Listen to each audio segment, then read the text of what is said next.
Hello guys, कैसे हैं आप सब लोग। स्वागत है आप सभी लोगों का हमारे यूट्यूब चैनल में जिसका नाम है एवन सर और मैं हूं आकाश शर्मा। आज आप लोगों को बताने वाला हूं कि आखिर हमें किताब किस तरीके से पढ़ना चाहिए, किताब पढ़ने का सबसे आसान तरीका क्या है, किताब पढ़ने का साइंटिफिक तरीका क्या है जिसके कारण हम जो भी पढ़ें वो हमारे दिमाग में सेव हो सके, उन चीजों को हम समझ सकें। बहुत से मतलब कि बच्चे ऐसे होते हैं जो कोचिंग में अपना एडमिशन नहीं ले पाते हैं या फिर उनके पास इतना पैसा नहीं होता है तो वो कोचिंग वगैरह नहीं जा पाते। तो अगर उन्हें सेल्फ स्टडी करनी है तो आखिर जैसे मान लीजिए फॉर एग्जांपल ये मेरे पास कॉन्सेप्टम है, ठीक है, ये कॉन्सेप्टम है या फिर मान लो लेखपाल का एग्जाम आने वाला है, 9th का हो, 10th का हो, फर्स्ट ईयर हो, इंटर हो या फिर कोई गवर्नमेंट एग्जाम की तैयारी कर रहा हो। कोई भी बच्चा ऐसा हो सकता है जो मान लीजिए एग्जाम देना चाहता है लेकिन उसके पास कोचिंग को मतलब में पैसे देने के लिए नहीं है। तो वो एग्जाम को किस तरीके से क्रॉस करे, मतलब कि वो उसकी पढ़ाई करने का जो तरीका है वो किस तरीके का होना चाहिए, वो कॉपी को किताब को किस तरीके से पढ़े, नोट्स को कैसे पढ़े जिसके कारण वो हाई स्कोर बना पाए और एग्जाम में अपना सिलेक्शन ले पाए। तो देखो, पढ़ने का मैं सबसे आसान तरीका बता रहा हूं कि कभी भी आपको जो भी टॉपिक पढ़ना हो, ठीक है, आप कोई सा भी अगर टॉपिक पढ़ रहे हैं, जैसे मान लो मैं एग्जाम्पल के तौर पर आपको बायोलॉजी के सेक्शन वाले हिसाब से मैं आपको समझाता हूं कि आपको मान लो इसमें इसी में बता रहा हूं मैं कि इसमें मान लीजिए बायोलॉजी का कोई सेक्शन है और मैंने कोई टॉपिक पढ़ा, ठीक है, जैसे फॉर एग्जांपल आपको मैं पेज दिखा देता हूं बाकायदा। ये देखिए हमारे पास जैसा कि ये दे रखा है, ये है जीवन की मूल इकाई। क्या है? जीवन की मूल इकाई कोशिका। तो हमारा जो ये टॉपिक है कोशिका का है। तो इसमें देखिए यहां पर ये हेडिंग दे रखी है और हेडिंग के बाद में पूरी लाइन दे रखी है।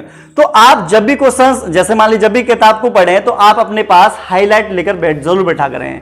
जो भी चीज आपको इंपोर्टेंट लगा करे या तो आप उसे हाईलाइट किया करो, हाईलाइट नहीं कर पाते तो कोई दिक्कत नहीं, आप उस चीज को अंडरलाइन कर दिया करो।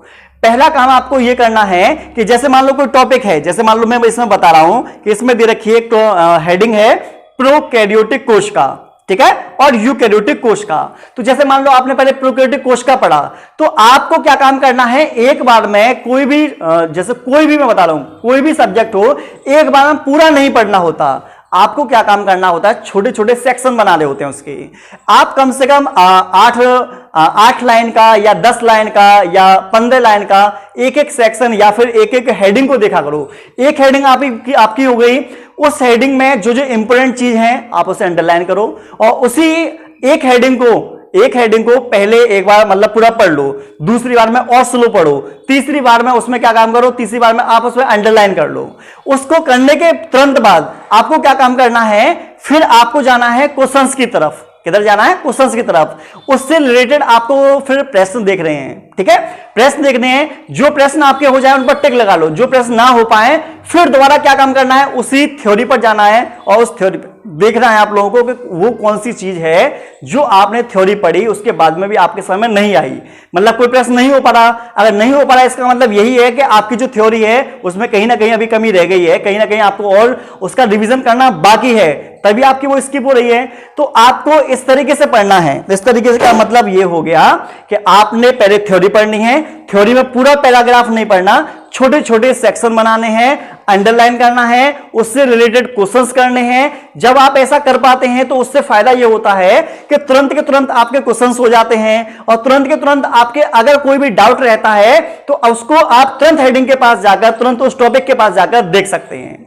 जिसके कारण यह है कि जैसे वहां पर अटकेंगे तो अटकने से भी फायदा मिलेगा आपको। जब आप अटकेंगे तो आपका यह फायदा होगा कि आपको वो चीज याद रहेगी कि आपको कौन सी चीज समझ में नहीं आई थी, कौन सी चीज को आपने दोबारा रिवाइज किया था। तो ये सारी चीजें होती हैं पढ़ने का, ये सबसे अच्छा तरीका होता है कॉपी को कि आप जो टॉपिक पढ़ें उस पैराग्राफ के साथ आपको क्वेश्चंस लगाने होते हैं, ठीक है। और उसके साथ एक चीज जरूर करनी है आप लोगों को कि जब भी आप पढ़ें तो पेंसिल लेकर बैठें और पेंसिल से लाइनिंग इस तरीके से खींचते हुए चलें। ऐसा नहीं कि आप इमला की तरह पूरी की पूरी को पढ़ लिया, नहीं, ऐसा नहीं करना होता। एक एक शब्द को फिर आपको क्या काम करना होता है, समझना होता है।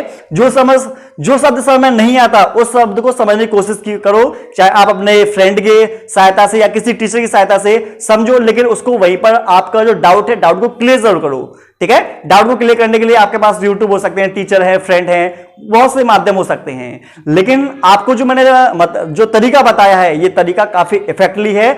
गवर्नमेंट एग्जाम या फिर किसी एग्जाम के पॉइंट ऑफ व्यू से। ठीक है, तो आपको वीडियो कैसे लगी आप हमें कमेंट सेक्शन में बता सकते हैं। और ऐसी इंटरेस्टिंग वीडियो देखने के लिए, एजुकेशन वीडियो देखने के लिए, स्टडी से रिलेटेड टिप्स को देखने के लिए आप हमारे चैनल को सब्सक्राइब करते हैं और मिलते हैं नेक्स्ट वीडियो।